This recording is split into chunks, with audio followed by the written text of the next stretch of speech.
On today's Primetime Local News, Christmas at the Olive Tree, how this local charity is helping those in need. It's an incredible season. It's a very busy season for us. We work long days and lots of hours. And what local athletes are doing for Movember on Beyond the Boards. Guys, it's free to grow a mustache and it's for a good cause. Plus, a local man's Christmas lights creates a rippling effect of holiday spirit in the border city. Hey, I'm Eric Bay, and today we are here at Midwest Family Connections, and you may have a picky eater on your hands at home. So today we're going to be taking a look at some tips and tricks to get your kids eating healthier, making sure they're eating all those good fruits and vegetables, and how you can help them along here tonight throughout the show.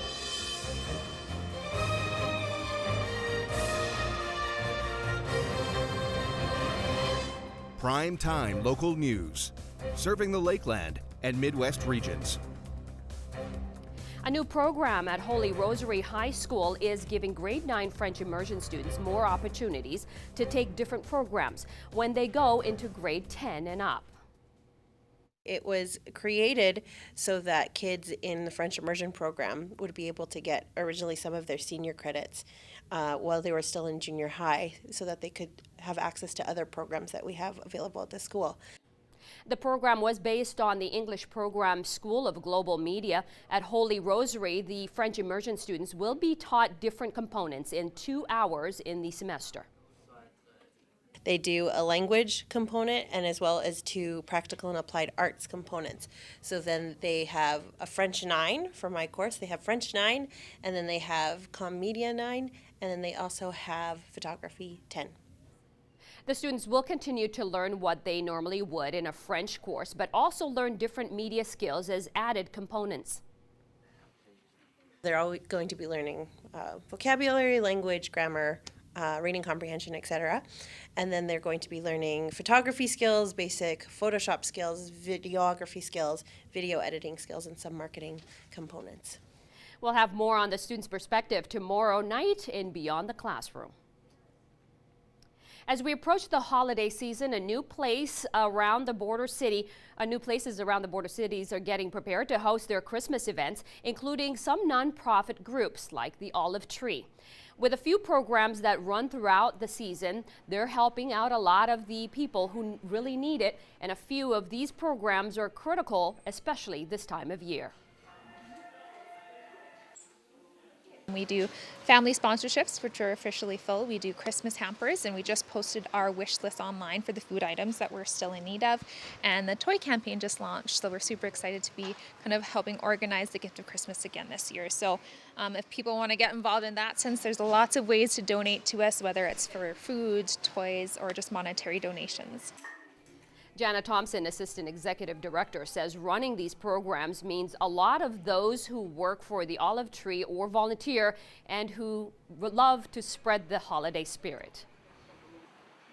It's an incredible season. It's a very busy season for us. We work long days and lots of hours, but it's definitely rewarding to see just the joy and just the Christmas spirit kind of come alive in our community through people who give and people who receive it. Everybody's so thankful and just appreciative of what we do, so that makes the long hours and everything else worth it. And if you're planning to donate or volunteer, more information is available on the Olive Tree's website, or you can also visit them in person at the store.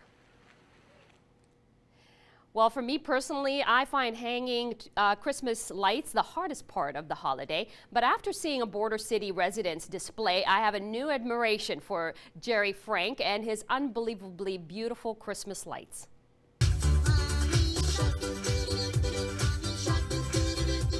The Franks have been putting up a wild Christmas display for the last 7 years. There are expected to be about 75,000 lights between the front and the backyard. For Terry, it's nice to have a new way to spread cheer. Well, if anything I do gives more people more Christmas spirit, then I've done my job. It takes the family about 300 hours to get everything set up.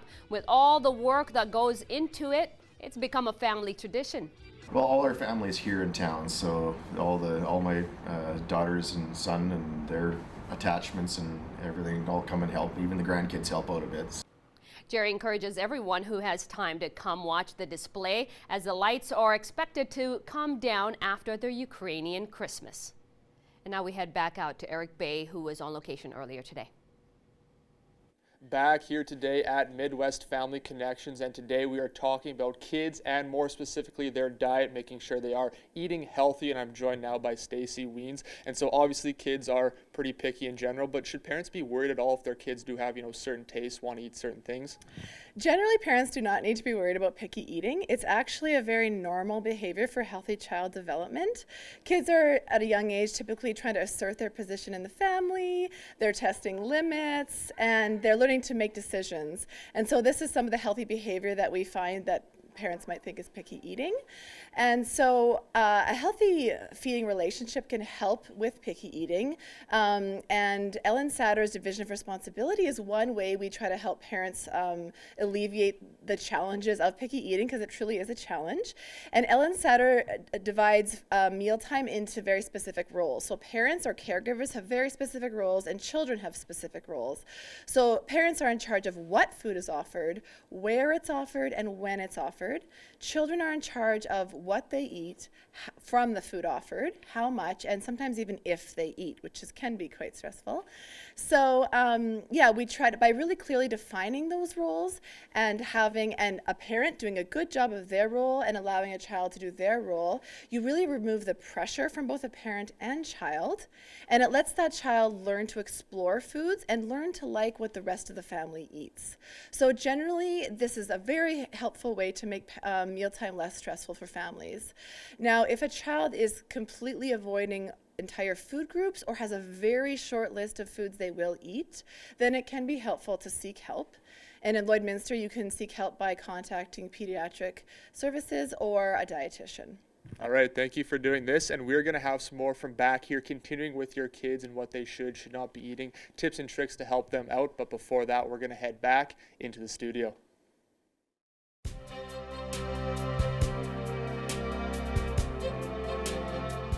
It's minus 11 here right now in Lloydminster with fairly cloudy skies, which we've seen throughout the course of today. It did snow quite a bit throughout the day, and it may continue to into this evening. 11-kilometer-per-hour winds coming in from the northwest, and it's making it feel like closer to -6, and that wind may speed up to around 20 kilometers per hour as we move into overnight. Across the region, -9 in Cold Lake, Edmonton and Rocky Mountain House, -6 in Red Deer, -7 in Jasper, and -10 in Edson, Whitecourt, and in Athabasca.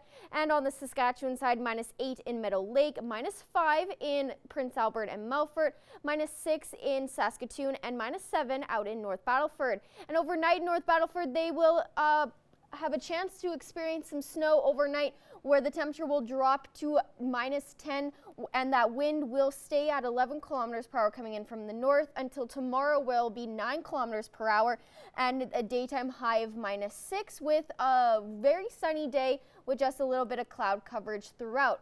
In Cold Lake, overnight it'll remain at -9, with that wind also remaining at 11 kilometers per hour coming in from the north, and a chance of snow overnight into tomorrow with a daytime high of -7, and that wind will be at 9 kilometers per hour coming in from the north.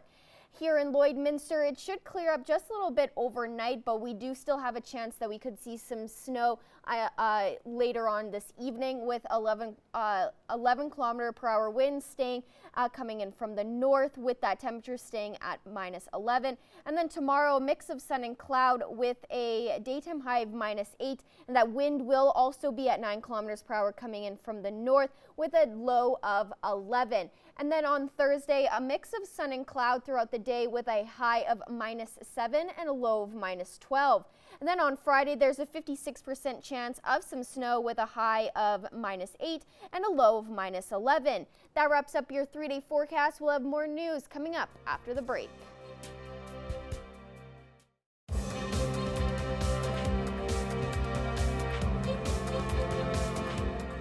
Faces have been getting fuzzy for the last 26 days. The annual Movember fundraiser is well underway, and in this week's Beyond the Boards, we'll see how the Bobcats are changing the face of men's health.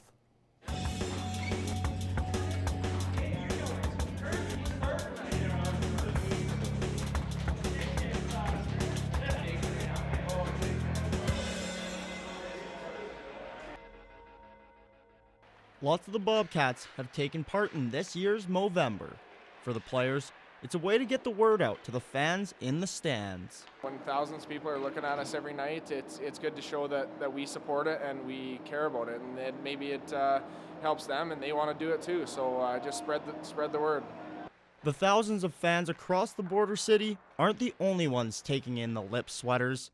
NHL players, celebrities, and everyday people are joining in on the cause. A little bit of awareness helps. You might not think that my mustache or Chance's mustache in there helps, but you see 1,000 people come to our games and it helps out a lot. So Movember has been around since 2003 and in Canada since 2007. Last year, over 300,000 people officially took part in Movember, raising $102.9 million. That money goes towards saving men's life. Movember's goal is to reduce men dying prematurely by 25% by 2030. it's something that can happen to anybody. It can happen. We could be playing hockey one day, you got to call the doctor, and it can turn bad for you. So, you got to treat every day like it's your last and put all your heart out there. The big three causes being worked towards: prostate cancer, testicular cancer, and mental health.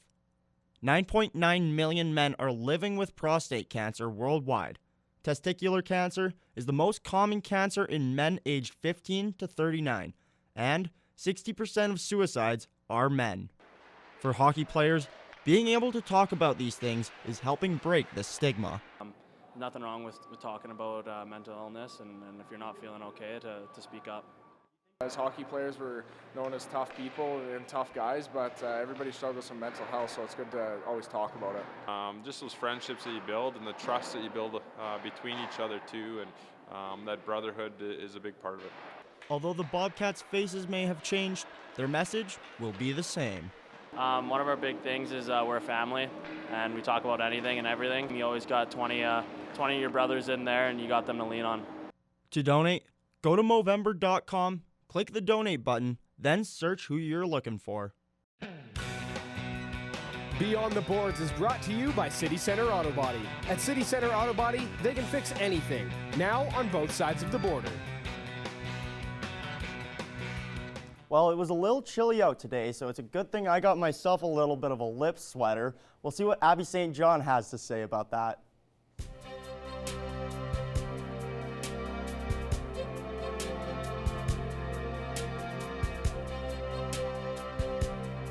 Well, Evan, I don't know how warm that will keep you because you can barely see it, but taking a look at our satellite radar, you can see that there will be some snowfall in the Lakeland region making its way over here. We did experience some snow throughout today, and there is around 60% chance that we'll still have a little bit of snow before going in overnight and into tomorrow.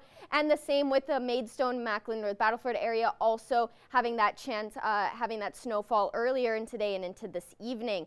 Current temperatures -11 still here in Lloydminster, as well as in Pearceland, -8 in Isla Cross, -9 in Green Lake, Meadow Lake and Maidstone, -6 in Macklin, -7 in North Battleford, and -10 in St. Walburg.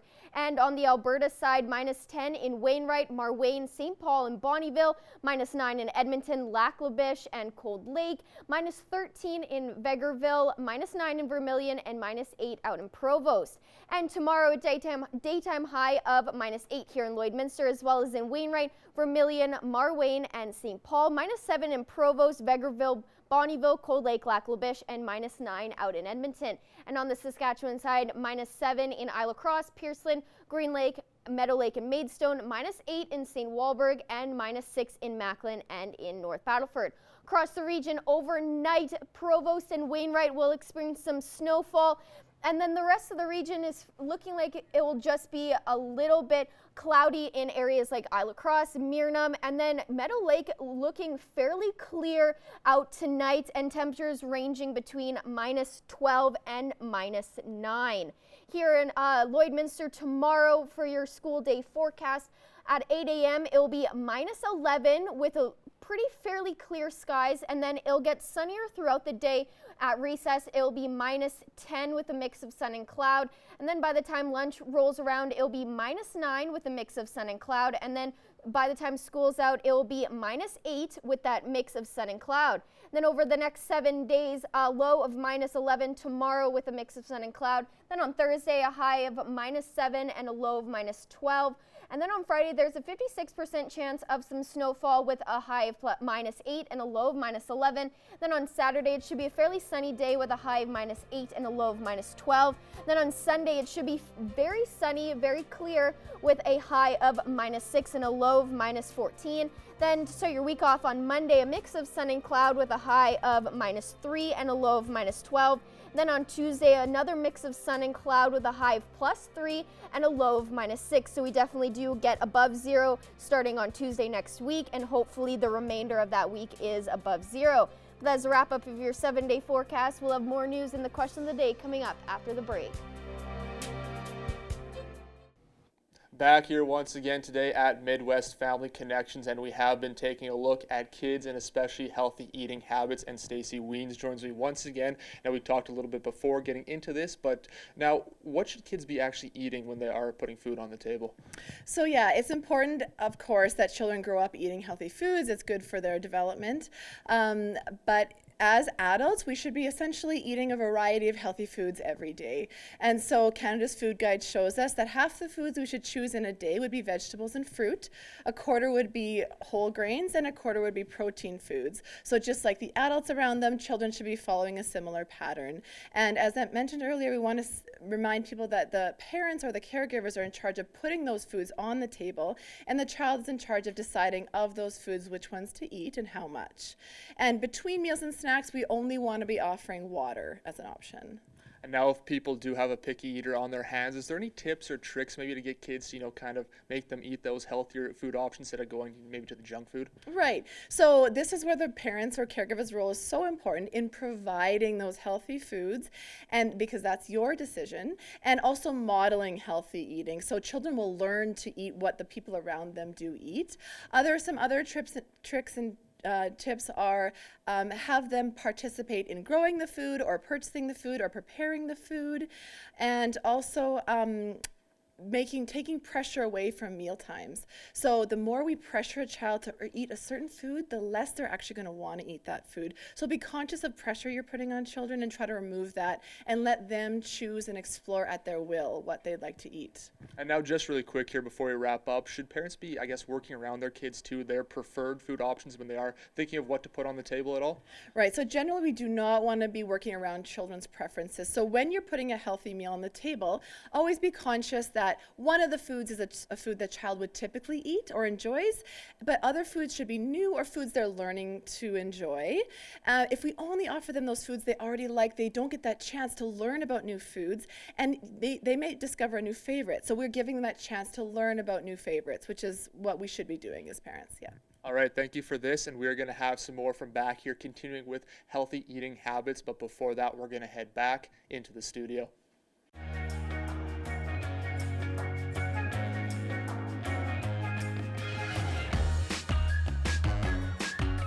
Well, it's time for the question of the day, of course, and the American Music Awards happened this weekend, and Selena Gomez was said to have had a panic attack at the last minute before she went on to do her performance. So the question was, have you ever experienced the same in public, whether you're in school, work, or doing a presentation? And I have had panic attacks before, and it was in front of like 600 people doing a presentation, or at the very beginning when I started doing anchoring. I remember that back in the day. Yeah, I always got anxious just by answering a question during class. My heart would race, and I'd get all sweaty, and I wouldn't want to make eye contact with anyone. Even when I voluntarily raised my hand and knew the answer, I still had that very nervous, anxious feeling. And I would, if I was presenting like at the assembly or whatever, because I did do that a lot, or MC events, I would have that same anxiety and feeling. And I bet she's a celebrity, so I'm sure she had so many things. She hadn't been on stage for more than 2 years or something like that, right? And she had a kidney transplant, I think. She had gone through so much going on. She had stepped away from music for a while, and then just released a new single that was very real and raw, and then performing it for the first time. One, that was the first time she's performed the song, and two, it was the first time she performed in 2 years in general. Yeah, definitely. And one thing that doesn't give us anxiety are pets. And thank you for sending these, of course, for a chance to win a gift card from the Pet Pad. Take a look at these cutie, relaxing pets.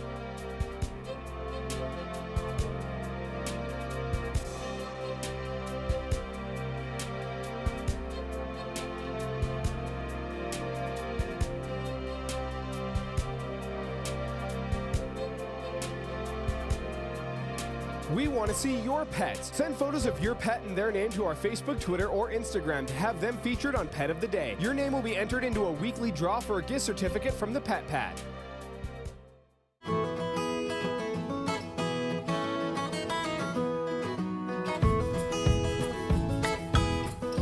Today I'm joined here with Becca from the SPCA, and she's brought in Eenie, part of a litter of kittens, Eenie meaning Miney Mo, today, and very adventurous and rambunctious. Tell me a little bit about how her and her litter came to the SPCA. Yeah, I believe that they were kind of just dropped off somewhere. So they were kind of in a situation where they couldn't stay where they were found. So we took them in obviously. And so they just kind of came in as little stray kittens, unfortunately. And then we just sent her for her space. So she's ready to go and up for adoption. But yeah, they're all happy little kittens. She's the only tabby out of them. The rest are little black kittens, but they're all long and lanky, and I think they're just going to be long, lean little kitties. Yes, and this we've noticed that her purring is very loud. What does that mean, or why would hers be just a little bit louder than a lot of cats that I've met? I don't really know. Like some cats just have that soft little quiet purr. You can hardly even hear it, and others sound like there's marbles in them, right? Yeah. Yeah, I'm not really too sure what's the difference with each cat. So how have you been doing numbers wise as the temperatures are dropping, getting colder? Yeah, we're still fairly, we're not overrun or anything like that. Our back area, we just had to take in a few cats from Elk Point. So, it's just kind of one of those things where, we kind of start getting a little bit better, and then we get a few more in, and that's always how it's going to be too, kind of thing. But we're not suffocating or anything like that, but we are climbing gradually, getting those numbers in. And you had, we were talking a little bit, you have a litter of puppies as well. We mentioned that last week. So are they being claimed, or how has the litters been doing? For the most part, we anticipate they're all going to stay, and we are going to end up adopting them all out, kind of thing. It's just a waiting game on them for them to be of weight, and then also with stool clearing up, just to be a little bit harder to go for their surgeries. But otherwise they're all happy, healthy little puppies. One went yesterday, so we're going through her specials that have all put their names on her, and hopefully we'll get her adopted out today. But if none of them end up coming, we don't think it'll be hard to get. The two fluffier ones that we had last week, they've both been adopted right after they got spayed. So puppies are quite ezy to adopt out. Yes, 100%. Yeah. And as the Christmas season is kind of coming closer, what kind of have you seen happen? Because I know a lot of people buy puppies or kittens as the intention of a gift, and then unfortunately it doesn't always work out. Yeah. So how do you normally see, or what do you expect you'll see numbers wise once the Christmas season is over? For the most part, we always make sure they're serious, right? We go through our questionnaire that we have. If there's anything that they just seem like they're going out on a whim to adopt, kind of thing, we always have to ask the questions like, obviously, yes, kids to a point need to help with the animal, but majority of the time it's going to be the adult. It's teaching responsibility to a degree, but you can't expect the kid to completely take care of the puppy or kitten on their own. So it's one of those things that has to be a family decision. But for the most part, on average, we don't really see too many coming back. Okay. We do go through that questionnaire, and if we're ever unsure, we're just we're upfront with people, and we say maybe just take a night to think about it and go from there. Because we see that a lot with the puppies. People will add their name on the list, and then we kind of go through the whole list, and no one's come. Yeah. It's just kind of, oh, they're cute, and I want one, and then you go home and you kind of think about it, and you realize it's a lot more work than what you would think.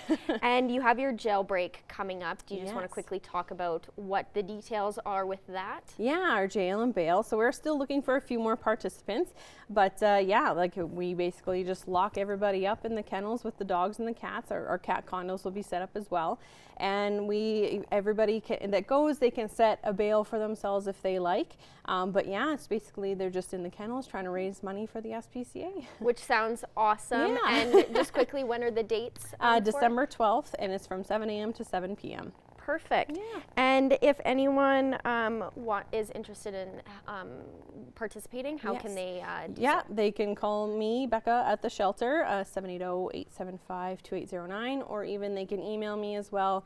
It's just giving@lloydminstersbca.com. All right. Well, thank you so much for coming in Yes. again and bringing in this adorable little kitten. And we'll see you again next week. Yes, for sure.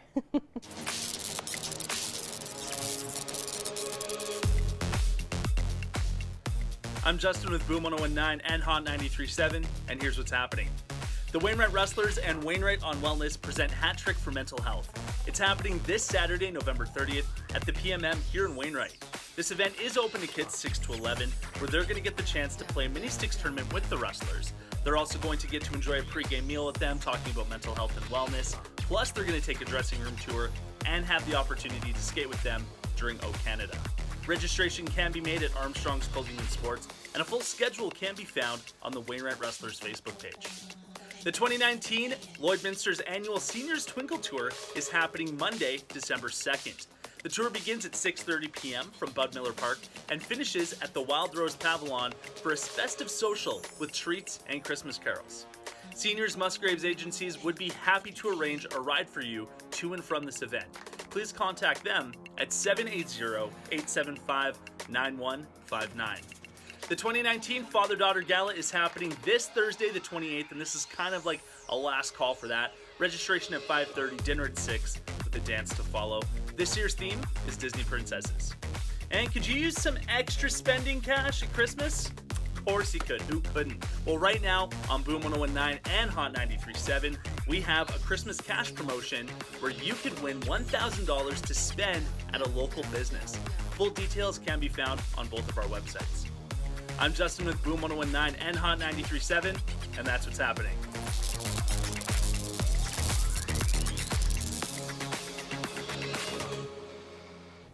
We are here with Kira Stefanak, who is the co-owner of the Prairie Sister Productions. Welcome. Thank you for having me. Awesome. Let's talk a little bit about the fact that you live here. This is where you're from. And you found a niche in a way, right? You wrote a book, obviously. We're going to talk about that. But what got you to doing this? And tell us a little bit about Prairie Sister Productions. So we decided to build this book. It was kind of a spur of the moment decision. And it's something that we wanted to do together. Yeah. And our thinking was we're Lloydminster locals, and we were kind of just tired of people saying there's nothing to do here and it's so boring and it's so flat and you fall asleep when you're driving. Yeah. And that's not how it is to us, right? So we just wanted to share that and be able to showcase our passion in that way. In that way. And I'm glad you said that, because the first time I met you was just when I arrived here in Lloyd, and I remember you talking about the different places. I was like, what do you do here? Is there a lot of stuff to do here? And I remember you said, oh, is there? There's so much more. And the love of the land and the love of history, I think, is what we talked about, and how you communicate that through your book. Tell us a little bit about that, and what, obviously we know what got you to start, you and your sister, but what is it about this place that keeps you here and gets you to explore a lot of what Lloyd has and other parts of near town? Well, I think that there is always something to do. You just have to look for it. And we kind of talk about like making our own fun. Yeah. And it just is a lot about your perspective. Okay. And that's what we kind of wanted to share with people, was just finding joy where you're at. Yeah. Because in traveling to other places, I have found that no one is happy. No one's happy with what they have. You go to California and think, oh, it's so beautiful. And they're complaining because it's a heat wave. Yeah. Right, so just taking that time to just sit down, whether we were from Lloydminster or somewhere else, and just taking the time to What is beautiful around here and what can we enjoy? Yeah, it's so interesting because the grass is always greener on the other side, right? You always look at people and be like, oh, they have everything and they're doing more. But there's so much to do here. Even for myself, I find there's a lot of places that you can go to, Sandy Beach and other places that I enjoy. And I've seen you guys do a lot of videos on those as well, in terms of really being out there in social media and talking about that. Tell us a little bit about that kind of stuff and why you're doing a lot more than just the book, of course. Yeah, it started out as the book. Yeah. And we had created Prairie Sister Productions just to create the book together. Yeah. And then we found that people were really interested in what we had to say and really interested in what we were doing, which led to us starting a blog and just really upping our game on social media. And we've really listened to what people want to see from us. Yeah. Just so we can kind of provide that as well. It's been really fun. It has, and I noticed on your website you have stuff called the Rumble Project 60-mile series. All of these things that you have on there, is that anything to do with the book, or is that just extra stuff that we need to know about? So the Ramble Project is kind of what we're calling the first thing that we did. So the book, and then we also have an exhibit that's currently at the Vermilion Public Library, and we'll be traveling to southern Saskatchewan next year. And that kind of all is together. And then this summer we put together the 60-mile series. So it's a 60-mile radius around Lloydminster of just kind of small, like afternoon jaunts. You know, a lot of my friends have kids and they can't be traipsing off to Edmonton every weekend, but just a quick tank of gas and you can go explore 60 miles around Lloyd. Wow. Now I know we'll talk about the book a little bit more as well. Where can they find this book? What's in it? And how excited are you about it? Very excited about it. That's awesome. Currently it's available through our website. Okay. It's also available at the Lloydminster Cultural and Science Centre, the Western Development Museum, just some other gift shops kind of around. And I forgot some of the questions. What's in it? What can we find in this book? So in this book is my sister Della's photography, who is all the other half of Prairie Sister Productions, and then my poetry. Yeah. And it was really frightening to share that artistic field with the world. Yeah. I think poetry is very personal, photography can be very personal, but it's all about the prairies. Yeah. There are no people in our book other than a couple people who kind of snuck into, but that's not really the focus. The focus is the land. Is the land, and I think you bring it in such a poetic way, and I love the fact that you really express this, the areas here for people that might not know. Even if you live here, you don't know that kind of stuff. So that's awesome that this book, people can get this book, obviously. How much is it? Is it like expensive or is it like It cheap? retails at $49.50. That's pretty good. Yeah, well, we were originally going to do an ebook, and then we ended up doing a hardcover, full color project. Awesome. So. Again, what's your website? PrairieSisterProductions.ca. Beautiful. Thank you, Kira, for being here. Thank you for having me. Awesome.